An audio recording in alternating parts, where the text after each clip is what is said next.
Allahu Ekber. Ya Allah, Bismillah, Allahu Ekber. Ya Allah, Bismillah, Allahu Ekber. Ya Allah, Bismillah, Allahu Ekber.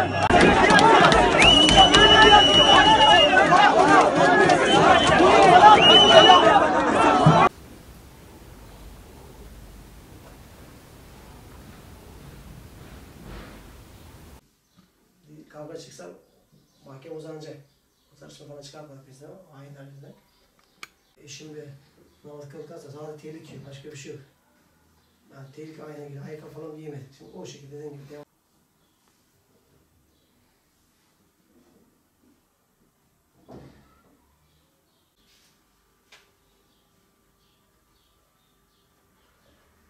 En son bir resmini söyle.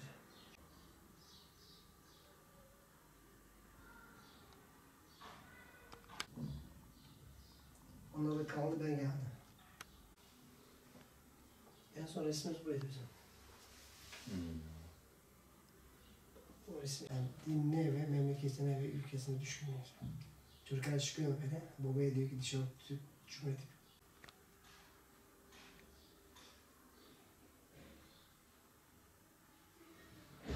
Bursa'ya başka bir nasip olsa geliriz demiş. Bursa'nın neresinde oturuyorsunuz siz? Ben Gürsu ilçesindeyim. Ben bilmiyorum tam Gürsu ilçesinin neresi girişte.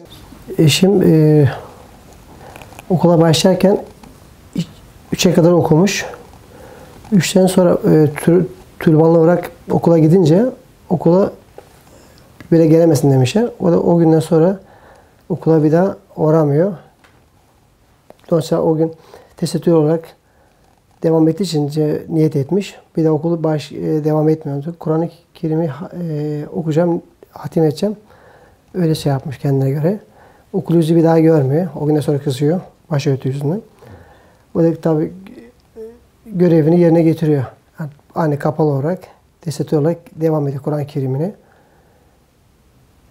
Bir sürü zamanla böyle bir yaşa kadar Kur'an-ı Kerim okuyor. Bir 20 yaşına kadar devam ediyor. Kur'an-ı Kerim hatim ediyor. Çevresinde arkadaşlarına hepsini. Sonra biz tanıştık o dönemde sonra. 1991'den.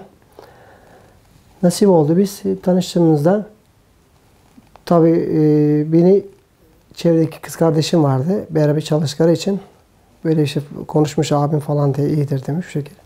Kendisi beğenmiş öyle nasip oldu bize. Biz yolumuza devam ettik. Konuştuk. Nişanlık bir 6 ay falan nişanlık kaldık. Sonra düğünümüzü yaptı. Düğün dedi ki düğün sonu istemiyorum dedim. Tabii ne görevi ne isterse onu yapacağız. Tamam ne istiyorsan camide. Hep iyi niyetini, iyi yerlere bize hiçbir kırmaz. Tabii camimize biz görevimizi yaptık. Camide düğünümüzü yaptık. Kur'an'lı dualar bize. Sonra tekrar biz evlendik. İşte hayatımıza devam ettik. İşim her zaman diğerdi işte. Hacca gidelim, ümreye gidelim. Hep bunlara bahsederdik, biz konuşurduk. İnşallah dedim, iyi günümüz ve maddi durumumuz iyi olsa gideceğiz dedim. Bunu hep konuşuruz iyi zamanda. Çevredeki insanlara Kur'an-ı Kerim'i öğretirdi. Komşusuymuş, ihtiyacı olan kim varsa Kur'an-ı Kerim öğrenmek istiyorsa çevredeki bütün insanlara ve sen hiç fark etmez koşarak giderdi. Yani gece gündüz deme saati Kur'an-ı Kerim için okuyacak bir şey öğrenmek için, bir harf öğrenmek için de can atıyordu. Yani bir insana öğretmek için bir harfi diye. Çocuklar da aynı söylüyordu. Ve zamanı geçtikten sonra biz çocuklarım oldu. Dedi ki Ramazan dedi. Bizim çocuklarımız olursa dedi. Biz Kur'an-ı Kerim öğretelim. Arkamıza bir tane çocuğumuz Fatiha okusun bizim dedi. Ve ondan Allah razı olsun 3 tane çocuğumuza da Kur'an-ı Kerim öğretti. Ve eşim şehit olduktan dediğim gibi çocuklar arkamızda Kur'an-ı Kerim okudu. Fatiha'da okudu. Allah razı olsun. Her zaman dua ediyorum. Çünkü iyi yolu seçti, iyi yoldan gittiği için. Hayatımız böyle devam ediyor. Ve çevredeki insanlara ihtiyacı olan kim varsa o gün onu doyurur. Yani küçük büyük fark etmez. İhtiyacı var. Doğru. Kendisi yürümeyi tercih eder. O günkü o insanı doyurur. Aç kalmasın diye. Yürümeyi tercih eder. O parayı yola vermez. Yürümeyi tercih eder. O insanı doyururum diyor. Öyle bir insana sahibim ben. Allah razı olsun, her zaman dua ediyorum. Bana da söylerdi falan yerde bir ihtiyaç olursa Ramazan'a gel gidelim. Bir şeyler verelim. Hep gidiyorduk. Çok yani hep iyi tarafı Allah razı olsun. Hep koşardı. ihtiyacı olanlara, yaşlılara ziyaret etmeyi severdi. Yaşlı insanları, hasta olanları ziyaret etmeyi severdi. Hiçbir zaman kırmazdık, beraber giderdik bu böyle yerlere. İşte 15 Temmuz 10 gün önce biz önce belli bir park bir yere götürmüştüm böyle gezmeye. Bana dedi ki o gün dedi ki ilk defa biz bir kere de nişanlıyken buraya geldik dedi. Bir de şimdi evliyken geliyoruz dedi. Ondan sonra da böyle 15 Temmuz'un daha yaklaşık yani ya 5 ya 10'unda da bir tane akrabamız telefon ediyor. Şimdi helallik istiyor. Dedik helallik verdim. Yani içine dolmuş. Konuşuyor dedim. Verdin Türkan dedim. Verdin. İyi sen Allah razı olsun dedim. Bir insan içine helallik dolmuş. İşte helal vermiş görev vermiş. Bir hafta sonra dedi alışveriş yaptı eşim. Böyle bir alışveriş yapıp kapıdan içeri girmiyor. Eve ihtiyacı olan birisi 2, 3'ünü almış. Kapıdan içeri girmiyor. Türkan dedim kendini ne yordun dedim böyle. Öbür ayı almayız dedi. Ya ne gerek var? Yine alırız dedim. Öbür ayı deyince bereketini bıraktı gitti bize. Yani bütün kapıları açtı bize bereketini ve cennetini hepsini bize bıraktı gitti. Alma dediysem bir hafta zaten şehit oldu.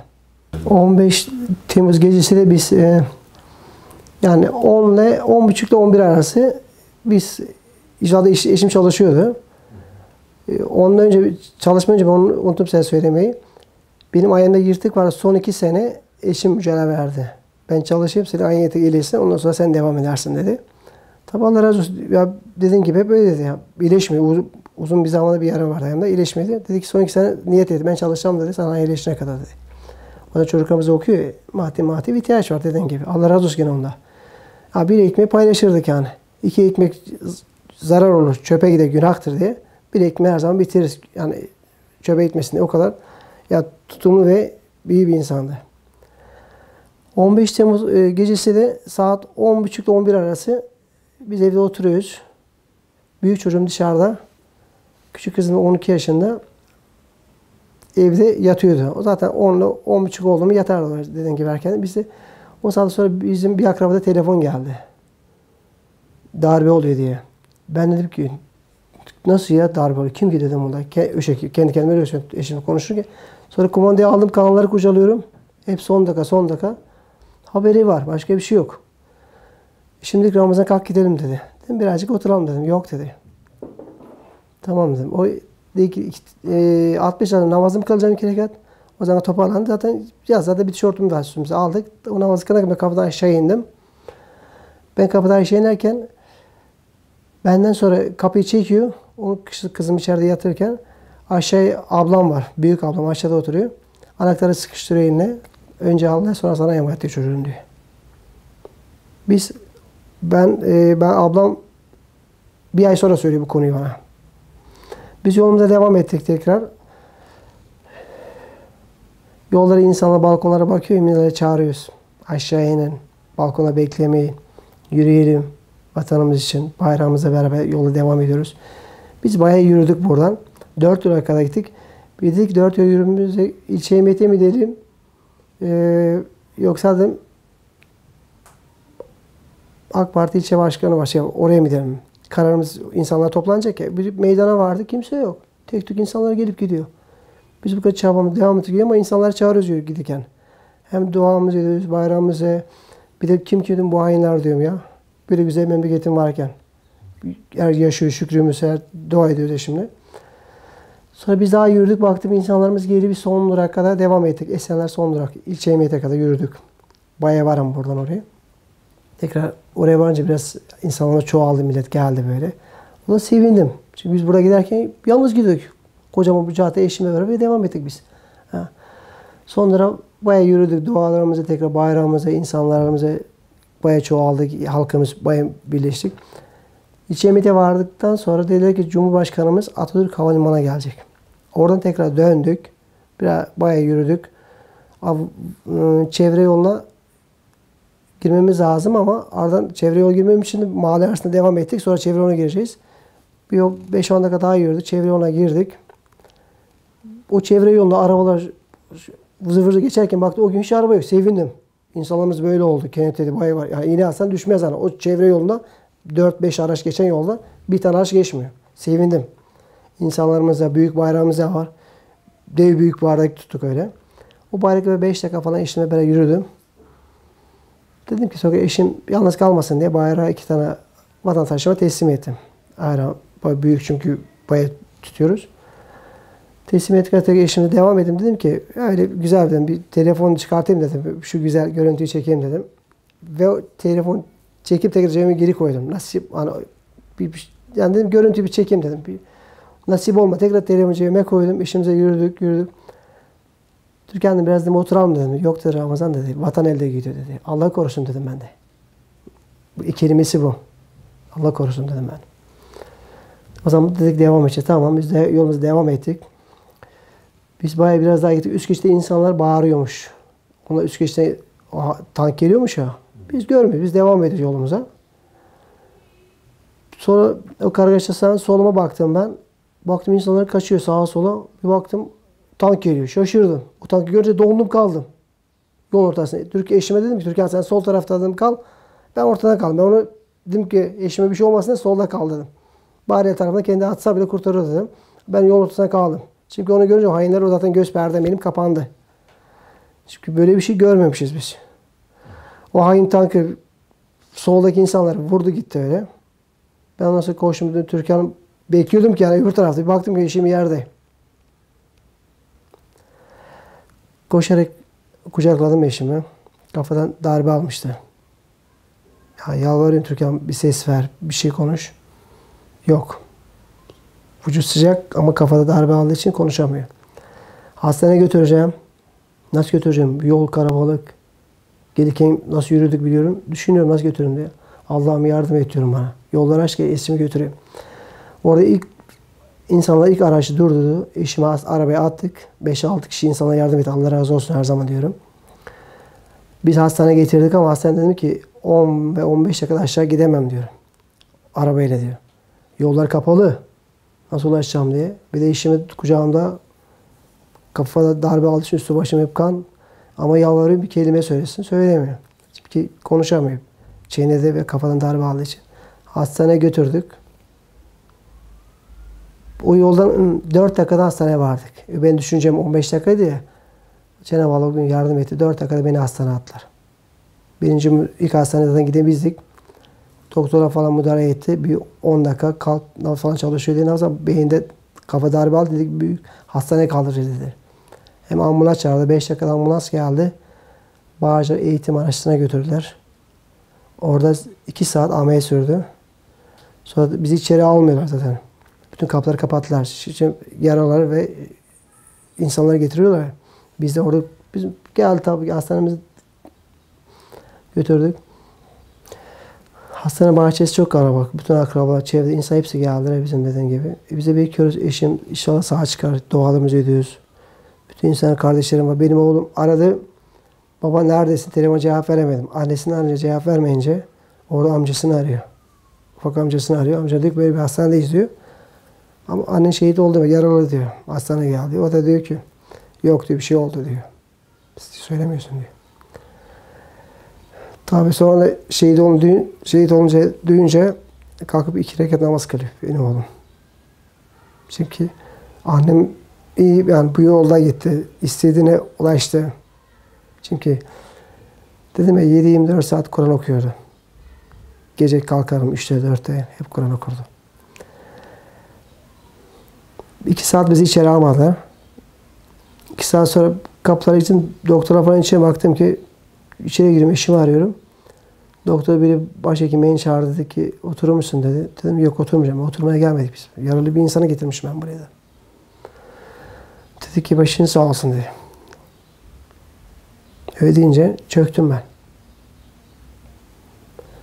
Yok dedim ben eşimi görmek istiyorum dedim. Oturmayacağım dedim. Beni kalktı götürdü morga götürdü eşimi. Gittim gördüm baktım eşim vefat etmiş. Ama tabii yanda kolumuz kopmuş. Eşim kolumun yarısı. O gitmiş. Bir yanda şehit olmuş. Onu sevinci bir de kolum kopmuş diyorum. Eşim yarısı kolum diyor. Çocuklara ne cevap vereceğim? Bak çocuğuma cevap vermedim. Sabah babaannem nerede, annem nerede dedi. Annem de hastanede dedi. Gerçekten hep saat 2'nin namazına kadar sakladım. 2 namazından sonra cenazesi kapıya gelince tabii çocuk geldi gördü. Bundan sonra dedim annene dua edeceğiz. Çocuk aramızda. Büyük çocuk biliyor. Ama ufak kızdan söylemedim. Çünkü 12 yaşında yataktayken uyurken hani annesi kapıyı çekti gittik. Hiçbir şey düşünmeden. Ne için? Vatanımız için. Biz bu yola çıktık. Bir tek vatanımız bu. Toprağımız bu. Ölsek bile bu toprağımıza ölürüz. Başka toprağımız yok. Bizim gideceği bir yerimiz yok. Burada doğduk, burada ölürüz. Biz bu bayram için, ülkemiz için bu yola gittik. Eşim şehit olduğu için ben şehit eşi olarak gururluyum. Her zaman için. Devletimiz hiçbir zaman bizi yalnız bırakmıyorlar. Cumhurbaşkanı bizi her zaman arar. Ayda bir kere olsa bile. 1,5-2 kere her zaman ararlar. Küçüğe büyüğüne kadar. Belediye başkanımız da aynısı. Bizi hiçbir zaman yalnız bırakmaz. Ama hepsine Allah razı olsun diyorum. Ülkemizi, milletimizi, birliğimiz daima böyle güzellik böyle olsun. O hainler de cezalarını çekecek. Biz mahkemelere gideceğiz, devam ediyoruz bir daha. Zaten biz buradan 45 gün önce mahkemedeydik, 5 gün gittik. Bu 21 Ağustos'a başlayacak davamız. Davamıza devam edeceğiz ama devletimize güveniyorum. Bunlar en ağır cezayı alacaklar, bu hainler. Bu 15 Temmuz şehitlerimiz, bu vatan hainleri. Bunlar asker değil, bunlar hain bunlar. Bunlar vatan haini. Bu tankı bize aldık, tüfeği bize aldık, mermileri bize aldık. Bu hainleri bize sıkıyorlar. Bunlar devletim en büyük cezasını bunlara verecektir. Güveniyorum devletime, her zaman güveniyorum. 15 Temmuz'da biz nasıl bu caddedeydik, her zaman caddedeyiz biz. Yani nöbetimiz bir günde varsa çıkarız. Bir sene sonrası gene çıkarız. Her zaman biz bayrağımıza dik duracağız.